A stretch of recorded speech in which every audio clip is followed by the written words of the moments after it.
Before we begin, a quick content warning. Paranormal Pajama Party is a podcast about scary stories and legends, but there's nothing scarier than the patriarchy. When discussing tales in which women are often the villains, we'll have to unpack some stories in which people are victims. This episode contains the usual amount of cursing, as well as mentions of environmental destruction, colonialism and environmental racism, and discussion of systemic oppression. Please listen with care. As we'll explore today, everything in nature is interconnected, and that includes podcast ecosystems. This show grows when it's shared like some kind of weird mycelial network spreading through the forest floor, but with fewer mushrooms and more terrible puns. So if you know someone who'd enjoy having their worldview turned upside down while learning about sexy fish ladies, send this their way. She perches on the cliff above the bone-littered beach, her powerful wings folded against her back, watching the merchant vessel cut through the dark sea. Her stomach growls. It's been weeks since the last ship. Her sisters are already singing, their voices weaving together in harmonies that could make gods weep, and have. But she waits. Patience is everything in the hunt. The ship draws closer, and she can see the crew clearly now. Young men, mostly. Probably their first long voyage, judging by how they crane their necks to stare at the island. The kind who think they're immortal. The kind that taste best. She adds her voice to the song. Not a simple melody mortals expect, but something far more sophisticated. A promise, woven from sound itself, the offer of knowledge that no living man possesses. She sings of their homeland, of the lovers they left behind, of secrets that will make them heroes when they return. If they return. The effect is immediate. She watches the helmsman's grip loosen, and the ship begins to drift towards shore. One sailor drops his rope entirely, his face slack with wonder. Another is already climbing over the rail, his eyes fixed on the island as if nothing else in the world exists. Perfect.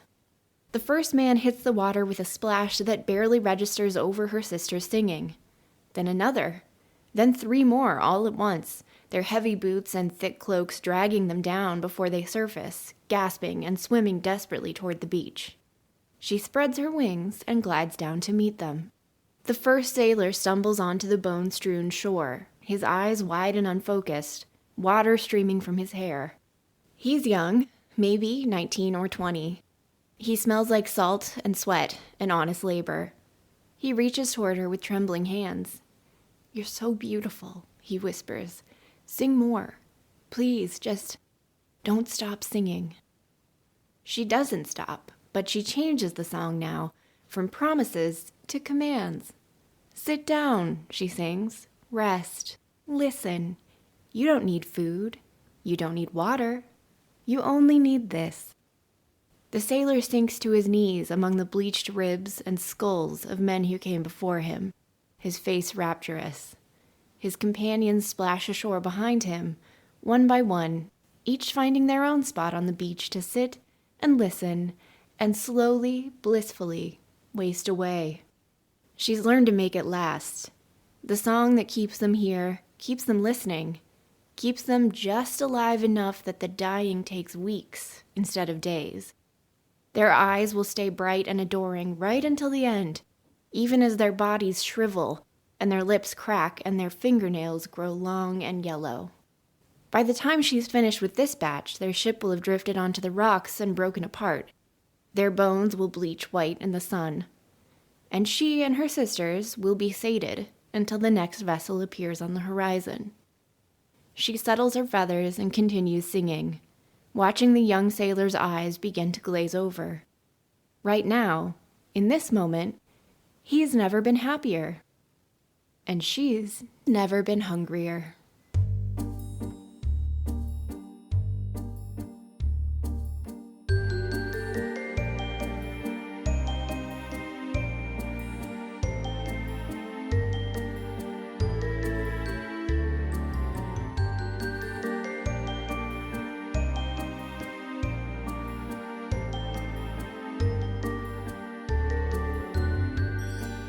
Hi, I'm Steph, and this is Paranormal Pajama Party, the podcast that brings you classic ghost stories and legends featuring female phantoms and femme fatales.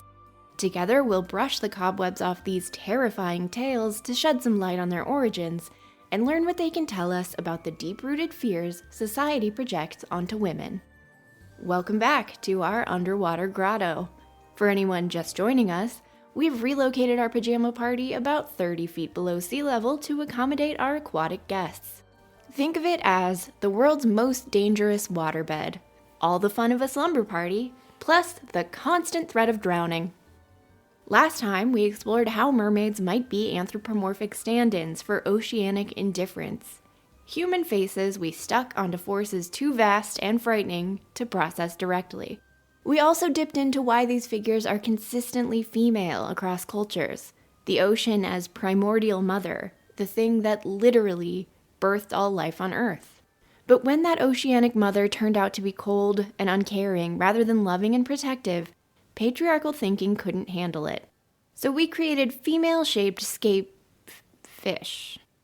Mermaids could embody the ocean's danger in a form we can understand, resist, and ultimately blame for men's poor choices. And today, I want to look more closely at what happened to those scaly ladies.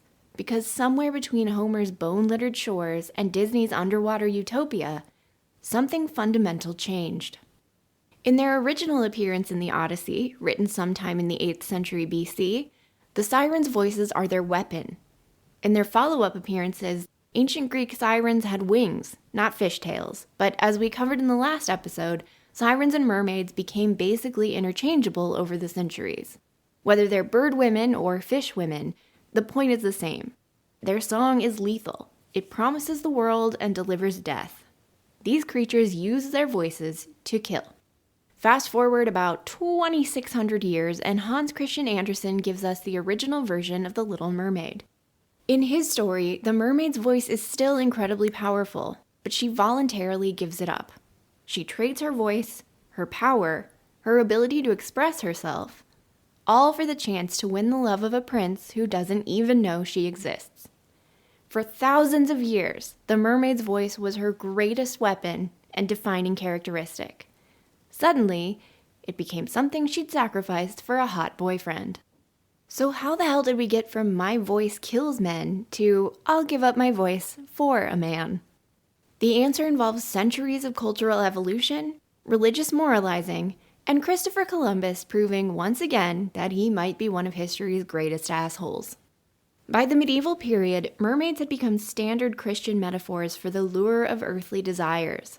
Dante featured one in his Divine Comedy, portraying her as a beautiful but ultimately repulsive creature who represented the seductive nature of sin itself. But making mermaids into symbols of sexual temptation created an interesting problem. If you're going to use them to represent irresistible desire, they actually have to be, irresistible. Ancient sirens didn't need to be conventionally attractive because their power wasn't sexual. It was in their voices. And what they were singing about was glory and divine knowledge, not sex. But Christian mermaids needed to be visually seductive, because now they were explicitly about lust. So suddenly we're getting mermaids who are traditionally beautiful, rather than just deadly. They start showing up with long flowing hair, perfect breasts, those famous combs and mirrors, which Christian moralists helpfully explained were symbols of vanity. Yet another sin. And their songs changed too.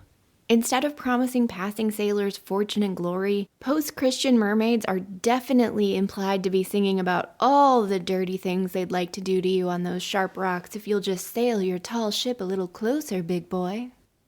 The irony is kinda perfect. Christianity turned mermaids into sexy temptresses specifically to warn people not to be tempted by sexy temptresses. And it didn't stop there. Christianity also had to domesticate water itself, which earlier religions associated strongly with divine femininity and creation. Now, water had to be blessed by a celibate male priest before it could help save human souls. Baptism became the ultimate symbol of how patriarchal religion could transform dangerous feminine water into something pure and controlled. At any rate, sex sells, and this new, sexualized version of the mermaid was convincing enough that people started claiming to see them everywhere. Henry Hudson's crew reported spotting mermaids in the Arctic Ocean in 1608. John Smith, yes, Mr. Almost Pocahontas, claimed he saw one off the coast of Newfoundland in 1614, noting that her long green hair imparted to her an original character that was by no means unattractive. Aw, John. That's in startling contrast to old Chris Columbus, who managed to be a complete dick, even when encountering mythical sea creatures. In 1493, he reported seeing 3 mermaids near the Dominican Republic. His assessment? They were not so beautiful as they are painted, though to some extent, they have the form of a human face. Christopher, buddy, you're claiming to have encountered actual mermaids, legendary creatures that have captivated human imagination for millennia, and your main takeaway is, they weren't that hot. Not only is that a bad Howard Stern show take, but since historians are pretty sure what he saw was a manatee or a dugong, it's also pretty rude to sea cows. But Columbus's disappointment tells us something important. By the late 15th century, mermaids were expected to be beautiful. The idea of an unattractive mermaid was noteworthy enough that he felt compelled to comment on it. This transformation is classic patriarchy, too.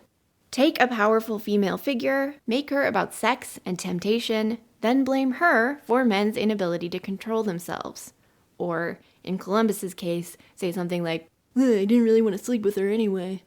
It's the same logic that brings us such gems as, she was asking for it, and dress codes that police girls' shoulders. Women's bodies become the problem, the source of sin, the thing that leads virtuous men astray. The really insidious part is that the qualities you assign to a half-fish woman in the water, that she's a slutty temptress who hurts men through her sexuality, are, by the transitive properties of sexism, also qualities you can assign to non-fish women on land. If mermaids are dangerous because they're beautiful and sexy, then any beautiful, sexual woman becomes potentially dangerous. Sexualizing mermaids didn't just hurt mythological creatures, it hurt actual women by reinforcing the idea that female sexuality is inherently destructive and manipulative. So, by the time the Romantic movement rolled around in the late 18th and early 19th centuries, mermaids had been pretty thoroughly prettified and sexualized. But the Romantics took this in a different direction. Instead of dangerous temptresses, they turned mermaids into objects of melancholy beauty. There's nothing the Romantic movement loved more than the idea of an unreachable woman, a beautiful creature you could pine for but never possess. Except for maybe the idea of a mad scientist who gave life to and promptly abandoned a monster made out of old body parts. They liked that one a lot too. This artistic and literary transformation was happening right at the same time Hans Christian Andersen was writing his stories, and you can definitely see the influence in The Little Mermaid, first published in 1837. Interestingly, the story is told from the so-called monster's perspective, probably based on Andersen's own experiences as a bit of an outsider. But even as he made her sympathetic, he kept her fundamentally monstrous. His Little Mermaid doesn't have a soul. Every step she takes on her new human legs feels like walking on knives. She doesn't get the prince. He marries someone else. And at the end, when she's supposed to kill him to save herself, she can't do it. She sacrifices herself and dissolves into sea foam, only to be rescued by air spirits who give her a chance to earn a soul through centuries of good deeds. The message was clear. Mermaids could be sympathetic, but they were still fundamentally other, still dangerous, still monstrous. Love might make them more human, but it couldn't make them fully human. The Victorians took this romanticized version and ran with it. Suddenly, mermaids were everywhere in European art and literature, but unlike Andersen's tragic figure, these ones didn't seem to have much of an internal life. They were decorative objects, spending their time sitting on rocks, combing their hair, and looking wistful. They were mysterious and alluring, but safely passive. Victorian mermaids were the ultimate embodiment of what that era found appealing about femininity. They couldn't challenge men, couldn't compete with them, couldn't even exist in the same space as them. Perfect. And then, in 1989, Disney took whatever was left of the mermaid's complexity and stabbed it to death with a dinglehopper. That was a deep cut for all my Scuttle the Seagull fans out there. Disney's Ariel is, as one critic put it, all heart and no brains. She's virtuous because she's incompetent. She's a teenager who makes catastrophically bad decisions and gets rescued by the men in her life, her all-male group of animal friends, Prince Eric, and ultimately her father. She doesn't save anyone. She doesn't demonstrate any particular wisdom or power beyond being really, really good at wanting things. Under the sea, Ariel is active and adventurous. She explores shipwrecks, takes risks, defies her father's rules. She sings about wanting to run, to dance, to be part of your world. Her voice represents her agency, her desires, and her selfhood. But the moment she trades that voice away, she becomes passive, silent, and decorative. On land, she doesn't run anywhere. She sits quietly while Eric's world happens around her. When another woman tries to compete for the prince, Ariel can't even speak up for herself. In the end, she's literally handed over to Eric by her father, like property changing ownership. The voice that once killed men becomes something she sacrifices for a makeover, and losing it transforms her from an active protagonist into a passive object. Meanwhile, the only genuinely feminist character in the movie is the villain. Ursula may be competing with Ariel, but it's not because she wants the man. She wants King Triton's power. She's not conventionally beautiful like Ariel. She's large, older, and looks like John Waters' favorite drag queen, Divine. She's everything Disney tells us women shouldn't be: loud, powerful, fat, sexually confident, and completely uninterested in male approval. And how does Disney deal with this feminist threat? They literally penetrate her with a phallic ship's bow.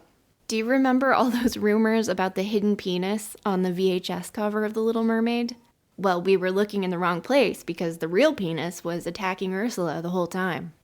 It's the perfect patriarchal fantasy. The quiet, beautiful girl gets the prince, while the loud, powerful woman gets murdered by penetration, which happens a lot on this podcast, actually. This transformation of mermaids from apex predators to perfect princesses can't all be blamed on Mickey Mouse. Unfortunately, it's part of a much larger pattern of how patriarchal societies have learned to domesticate anything that threatens male authority, including nature itself. Environmental philosopher Timothy Morton puts it perfectly. Putting something called nature on a pedestal and admiring it from afar does for the environment what patriarchy does for the figure of woman. And doesn't that sound familiar? If you listen to the recent episode on the women of Dracula, you'll remember how Van Helsing did exactly this to Mina Murray. Put her on a pedestal as the team's pure, spiritual mascot instead of letting her be an active participant in hunting vampires. It sucks, and not in a cool vampire way. We've taken the ocean, this vast, indifferent force that could kill us in a heartbeat, and turned it into something beautiful and passive that we can admire from our beach resorts. We've domesticated our relationship with the sea the same way we've domesticated mermaids, the same way we domesticated women. This brings us to a movement that noticed these connections decades ago. Ecofeminism emerged in the 1970s around a simple but radical idea. The way we treat nature and the way we treat women are connected. Both are rooted, if you will, in the same systems of domination that decide some things are valuable and others are disposable. The philosophical backbone of this domination is something called dualism, the tendency we have in the West to organize the world into opposing pairs, where one side is always better than the other. Mind versus body, culture versus nature, male versus female, reason versus emotion, human versus animal. And you notice how these line up. The good side always gets associated with men and masculinity, mind, culture, reason, human. The bad side gets lumped together with women and femininity, body, nature, emotion, animal. It's that transitive property of sexism again. This is not how my 7th grade geometry teacher thought I would be using proofs, by the way.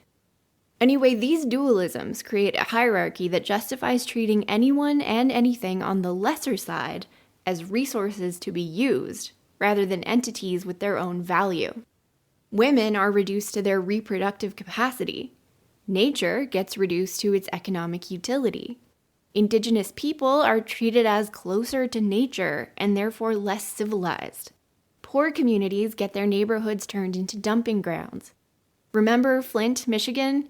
A predominantly black, low-income community was deliberately given contaminated water to save money, then ignored for years when they complained about it. The systems that oppress people and the systems that destroy the environment aren't just similar. They're the same systems, and they hit hardest when multiple inequalities intersect. Another example. In the Arctic, Indigenous women have some of the highest levels of toxic contamination in their breast milk anywhere in the world. These are communities that already face enormous inequities, economic, political, social. And they didn't create that pollution. It comes from industrial processes thousands of miles away in wealthy countries. Chemicals travel through the atmosphere and water systems, accumulating in the Arctic food chain and ultimately in women's bodies. This is what one scholar calls multi-species environmental colonialism. Pollution affects the plankton, which affects the fish, which affects the seals, which affects the humans. The people bearing the physical burden of that contamination are Indigenous women and their infants, who have the least power to stop it and the fewest resources to protect themselves. And this invisibility informs the actual value of things. Until literally this year, the UN's system of national accounts didn't include nature's contributions to the economy until those resources entered the cash market. A river flowing freely through a forest has no economic value, but dam it for hydroelectric power, and suddenly it's worth millions. The river itself, the ecosystems it supports, the climate regulation it provides, worthless, economically speaking. Similarly, it wasn't until 2008 that the UN even encouraged countries to measure women's unpaid care work, and most still either don't do it or do it in very limited ways. If we valued women's unpaid labor comprehensively, some countries' GDP equivalent figures would jump by 1/3 or more overnight. We don't because both women's work and nature's work have been treated as free resources that don't need recognition or protection. Why do I do this podcast? Honestly, I just get angrier with each episode. Understanding how dualism maintains itself is actually crucial to understanding why oppression happens, because dualistic thinking requires constant work to keep those hierarchies in place. Val Plumwood, the philosopher who really broke down how this system operates, identified several key mechanisms that dualism uses to maintain itself. First, there's backgrounding, making the contributions of the lesser side invisible. We've seen this with unpaid care work and natural resources, but it happens everywhere. Slave quarters on plantation wedding venues? Nothing to see here but beautiful antebellum architecture. Indigenous acknowledgments of country that just tick boxes? Just pretty words before the real event starts. Then there's radical exclusion or hyper-separation, emphasizing and exaggerating differences to create an unbridgeable gap between categories. Think incel culture's obsession with chads versus virgins, or MAGA rhetoric about real Americans versus everyone else. The differences get magnified until they seem like completely separate species. There's also incorporation, defining the lesser side entirely in relation to the dominant side, usually as a lack or absence. Mankind includes women and gender-diverse people too, don't worry. People with physical differences become disabled compared to the default human body, which looks like the dominant group, of course. There's instrumentalism, treating the subjugated side as tools or resources that exist solely for the benefit of the dominant side. Women exist to serve men's needs. Nature exists to serve human needs. And finally, there's homogenization, treating everyone in the lesser category as identical while celebrating diversity in the dominant group. All immigrants have the immigrant experience. One autistic person can speak for all neurodiverse humans. Meanwhile, wealthy white men get to be individuals with unique stories and complex motivations, ripe for an Oscar-winning biopic. These mechanisms work together to create and maintain the hierarchies that justify oppression. They're constantly reinforcing the idea that the world is divided into neat categories with clear boundaries and obvious hierarchies. And it's honestly kinda hard to see past them. These ideas are so ingrained into the Western way of thinking that scripting the Wrongda episode about things being more gray than just good and evil kinda broke my brain. They seem so logical, and who doesn't feel safer with a nice category? But these dichotomies are totally false. What if we recognize that the world isn't actually divided into opposing camps, but exists on spectrums and continuities? What if we saw complexity and interconnection instead of separation and hierarchy? And what could be more challenging to a black and white worldview than a super sexy, half-woman, half-fish monster? Especially one who's an actual embodiment of nature itself. Mermaids have been doing exactly what we all need to do: refuse binary categorization. They exist between human and animal, culture and nature, beautiful and monstrous, good and evil. This boundary crossing became more complex and layered as their myths became more complex and layered too, but I think that's a good thing. It's a model for ecological and gender justice. Think about what mermaids represent. They are simultaneously rational, they can speak, plan, make decisions, and instinctual. They're driven by oceanic forces. They're cultural beings with language and society, but they're also wild creatures of nature. They're beautiful enough to attract humans, but monstrous enough to kill them. They can be nurturing, like mothers, or destructive, like storms. Every attempt to pin them down into a single category fails. Are they good or evil? Depends on the story. Depends on the encounter. Depends on your perspective. Are they human or animal? Both. Neither? Something else entirely. Plumwood argued that escaping dualistic thinking requires us to recognize the contributions of what's been backgrounded, see things on spectrums rather than as binaries, define things independently rather than in relation to a dominant norm, and respect complexity and diversity. This is exactly the kind of thinking we need to address ecological crises and social injustice. Instead of seeing humans as separate from and superior to nature, we need to recognize our interdependence. Instead of organizing society around domination hierarchies, we need systems that honor complexity and relationships. As another Disney princess whose boyfriend once saw a mermaid said, "We are all connected to each other, in a circle, in a hoop that never ends." But it won't surprise you to learn that things that defy categorization, especially female-coded things, make patriarchal systems very nervous. The patriarchy is very nervous and insecure all the time. That's kind of its thing. Obviously, as a system of domination, patriarchy's foundation is based on dualistic thinking. So when something refuses to fit into the neat categories that justify oppression, or encourages us to think about things in a different light, it threatens the entire structure. Mermaids were dangerous because they proved that the boundaries the patriarchy depends on are arbitrary. If a creature can be both human and animal, then maybe the human-animal divide isn't as fundamental as we pretend. If something can be both beautiful and monstrous, then maybe our aesthetic categories are more fluid than we'd like to admit. If a being can be both rational and wild, then maybe we need to rethink who gets to be considered fully human.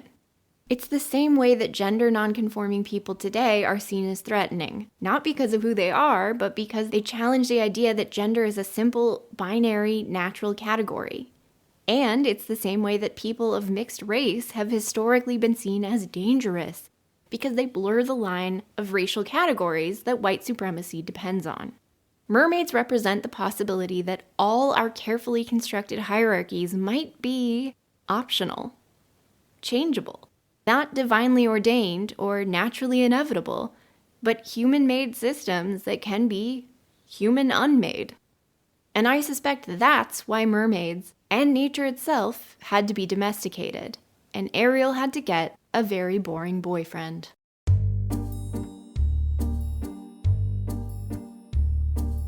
It's time for lights out at the Paranormal Pajama Party.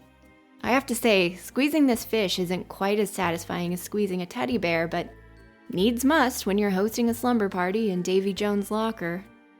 At least the whale songs are soothing. To learn more about ecofeminism, environmental and social justice, and the impossibilities of mermaid anatomy, check out my sources in the show notes. Follow Paranormal PJ Party on Instagram to see visuals from today's episode. I also have a Substack newsletter called Lights Out, with extra research and behind-the-scenes stuff. It updates about as regularly as a mermaid sighting, but when it does, it's worth the wait, I hope. You can find it at paranormalpajamaparty.substack.com. I'll be back soon with more spine-tingling tales and critical discussion. In the meantime, don't forget, ghosts have stories, women have voices. Dare to listen.